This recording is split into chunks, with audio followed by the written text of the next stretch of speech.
slaves of the Insecticons. But first, let's look at some new words that will help you read and understand this story. Your first new word is camouflage. To camouflage something means to hide or cover it in order to change the way it looks. Soldiers in wars put leaves and branches in their helmets to camouflage themselves as they moved through jungles. Your next word is foothills. Foothills are hills at the bottom of other higher hills or mountains. Here's a hard word. Listen carefully. Paralyzed. Someone who is paralyzed is unable to move or feel. People can become paralyzed from an accident or illness. Your next new words are rainforest. A rainforest is a thick jungle in a very hot country where a lot of rain falls. The last word is zombie. A zombie is a person who is supposed to have been brought back from the dead. Zombies are not real people, but are only written about in stories. Now that you've learned all these words, camouflage, foothills, paralyzed, rainforest, and zombie, you're ready to begin the next Transformers story. Read along with the words at the bottom of the screen as we begin. Slaves of the Insecticons.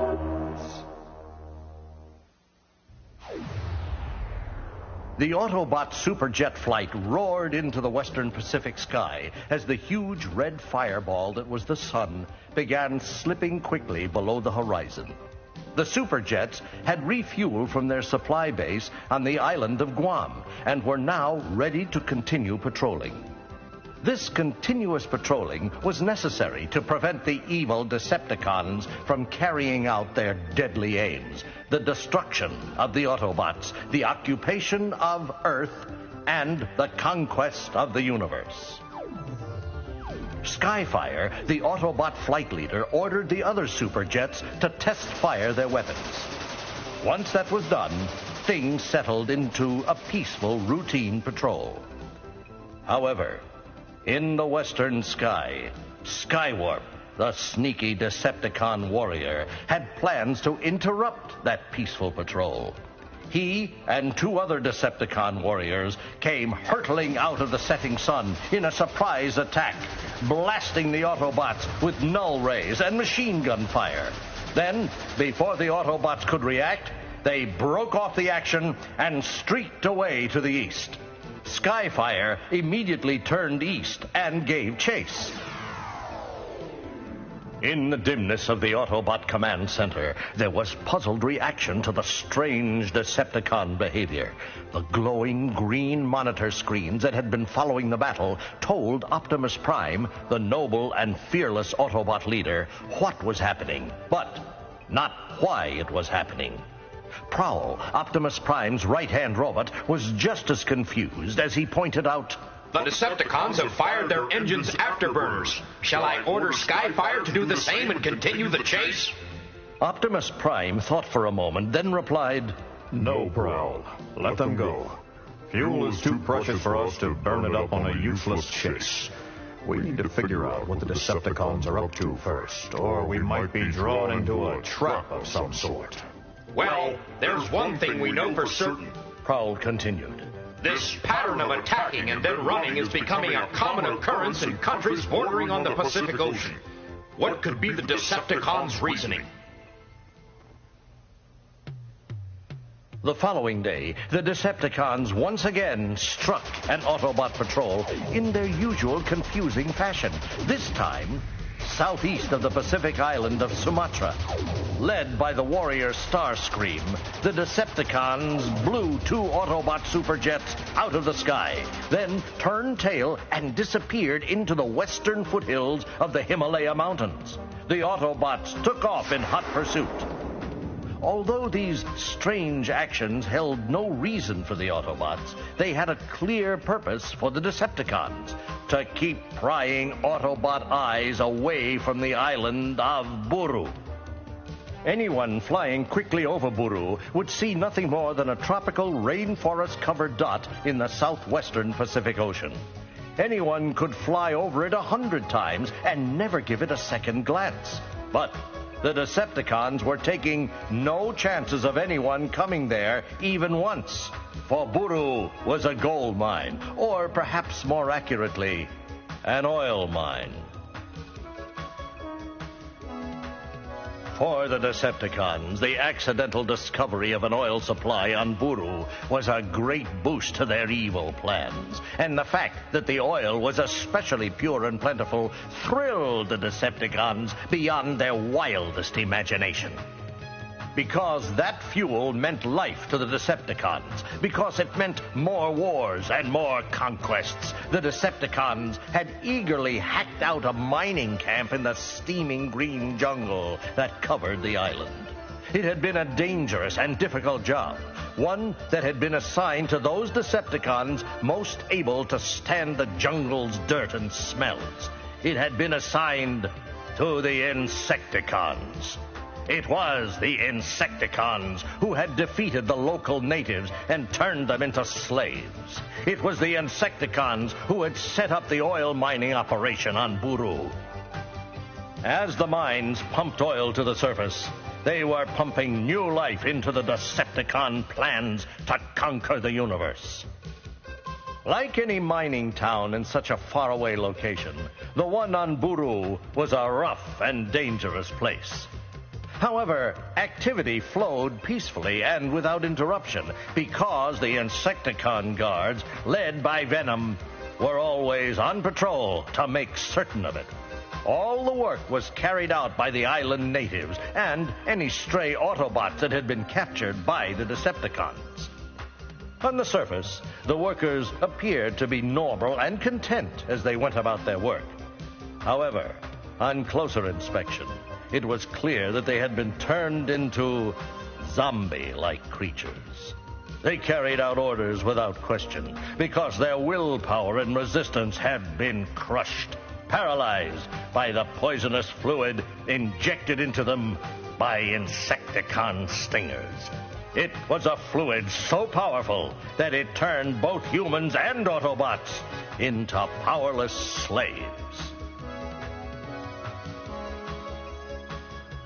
Meanwhile, at the Decepticon Underground Weapons Development Center, Megatron, the evil Decepticon leader, was inspecting the results of his advanced engineering, a monstrous, self-contained oil driller and transporter. Soundwave, his aide, was puzzled at the leaves and branches mounted on top of the transporter. What's all that jungle stuff on top of it for, Master? Soundwave asked. Megatron snarled back. You tape-filled nitwit! That's camouflage! What for? Because we're going to Buru! The oil isn't being produced fast enough! I want more oil! Now I want it so I can crush Optimus Prime and the Autobots once and for all! While Megatron was planning his mission to Buru, Optimus Prime was waiting at the Autobot base for word from his scout, Bumblebee. The speedy scout had been out on a long-range patrol in the southwestern Pacific. He was now days overdue back at base. Prowl had been monitoring the radio for days with no word.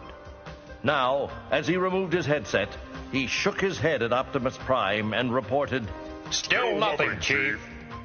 And there would be no word either, for Bumblebee had been captured and was now a slave of the Insecticons.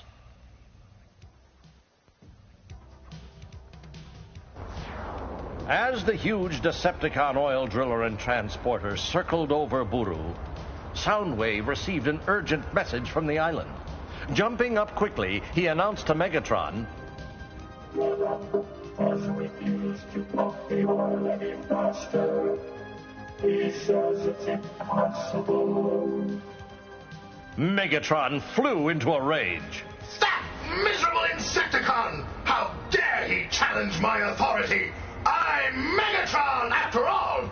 Mighty leader of the Decepticons! And the Insecticons!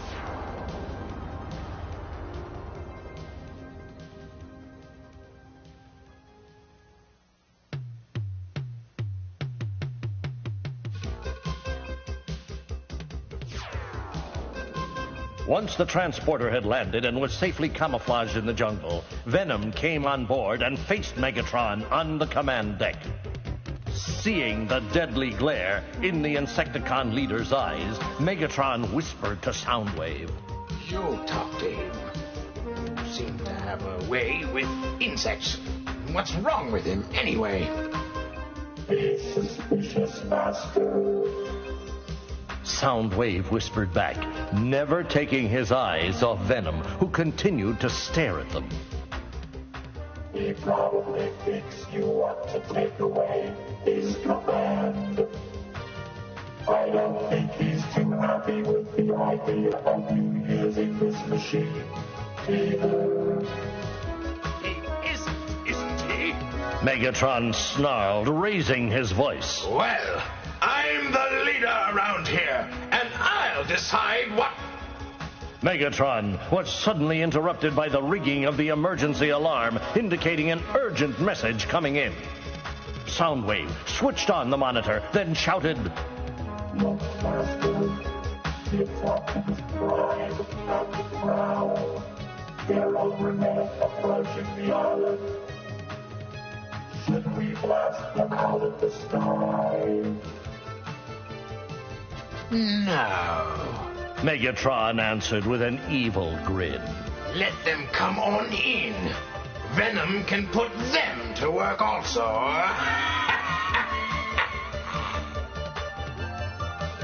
The Buru mining camp appeared normal to Optimus Prime and Prowl as they landed in the jungle clearing. There were no Insecticons, no Decepticon machinery, no Autobot slaves, only native workers busily going about their work. It looked no different than other oil mining camps Optimus Prime had seen around the Earth. The two brave Autobots entered the camp cautiously. All was not right, of course, and Prowl's sixth sense told him so before either he or Optimus Prime really saw it. This place smells of Decepticon evil to me, Chief. I feel it in my rivets so strongly, I'd almost be willing to bet Megatron himself isn't too far off. You have an uncanny sense, Prowl, but Optimus Prime stopped. Then, pointing to one of the workers, he whispered to Prowl. Say, did you see the eyes on that man? And that one, too. It's the work of the Insecticons. Prowl hollered. It's the fluid from their deadly stingers. These people are all slaves. And look, Bumblebee is too. With that, the Insecticon warriors broke cover, using their electric blasters and cannons to launch an attack against the two Autobots. In the control room, on the oil transporter, Megatron roared with amusement as he watched Optimus Prime and Prowl trying to beat back the Insecticon attack. Not only does Optimus Prime have to battle the Insecticons, but he'll also have to deal with Venom's anger over anyone meddling in his mining operations. That should keep him busy for a while, Master. Soundwave added, trying to imitate Megatron's evil grin. Should we join in now, Master, or wait until the Autobots have been weakened? Not yet. Megatron said, turning to the controls. There's plenty of time and opportunity to crush the great Optimus Prime. Right now, I want more oil. More and more. Once that fuel is mine, we will destroy the Autobots. Totally! The huge turbine fans on the transporter began to turn, slowly at first, as the engines burst into life. They soon picked up speed, rotating faster and faster, until the oil transporter lifted and hovered over the jungle. The noise of the transporter was tremendous as it plowed into the thick jungle and disappeared, becoming part of that very jungle through its camouflage. On the command deck, Megatron ordered, Drills! Drills now! Soundwave pressed the button, activating the giant laser borers. In moments, they were punching their way into the forest floor, seeking the reservoir of oil below the surface.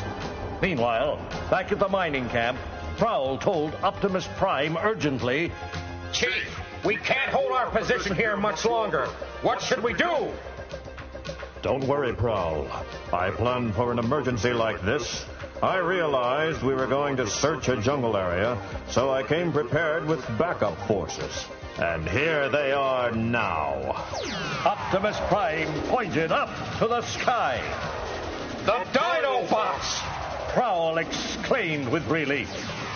The Dinobots swept in low and slow, joining the battle and blasting the Insecticons with missiles and thermal bombs. Once they landed, the Dinobots tossed aside the Insecticons with flicks of their armored tails, then crushed them underfoot. As the Insecticons were going down to defeat, Prowl noticed a heat sensor readout on his portable scanner. He called to Optimus Prime. Look, Chief, only turbine fans would be producing such heat. Turbine fans from an oil transporter. Optimus Prime nodded. That means Megatron is nearby. We'll take care of him first, then see about rescuing Bumblebee. Meanwhile, on board the transporter, Megatron was concerned only for his own selfish desire for oil. More! More! More! He shouted to Soundwave. But, Master, we're overloaded already. Soundwave cried in alarm. The turbines are straining to barely keep us airborne now. Stop your whining, you cassette-stuffed twat! Look, Master. Soundwave screamed, pointing at the monitor. Dinobots and Optimus Prime. They're attacking us. The Insecticons have been overrun. At that moment, the transporter sank into the mud. The fans clogged, then stopped as the engines ground to a halt and exploded into flames. Hurry into the bow escape pod, Master. Soundwave cried urgently. I'll finish you yet, Optimus Prime! I'll return and finish you yet! Megatron roared as the mole escape pod disappeared beneath the surface into the oily ooze. And the battle continues.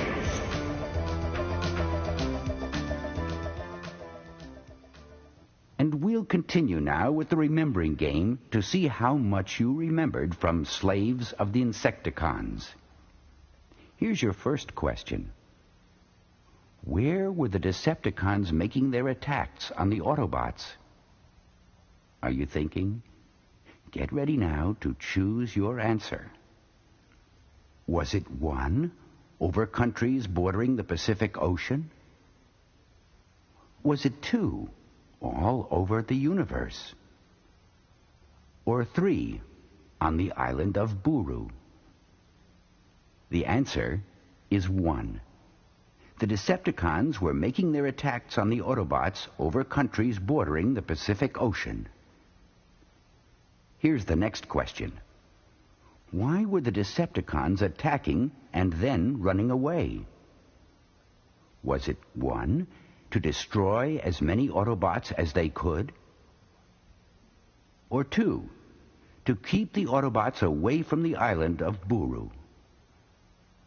Or 3, to hide from the Autobots?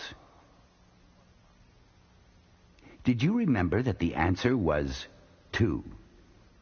The Decepticons were attacking and running away to keep the Autobots away from the island of Buru. Try this one. Why was Buru so important to the Decepticons? Was it important because, 1, the Autobots had a base on the island? 2, because Buru had a huge supply of oil? Or 3, because Buru had a good jungle to hide in? Did you remember why Buru was so important to the Decepticons? It was 2, because it had a huge supply of oil, and the Decepticons needed that oil to continue their evil wars. Here's your last question. How did the Insecticons turn the natives into slaves? Was it by, 1, by threatening to kill them? Was it 2, by injecting them with their poisoned stingers? Or was it 3, by paying the natives a lot of money? Did you remember that the Insecticons made slaves out of the natives by injecting them with poisoned stingers? So, the answer is 2. Well, you did very well today. I hope you enjoyed these 2 Transformers adventures. Be sure to look for more Kid Stuff, Kid Vid videos at your favorite store. Bye for now.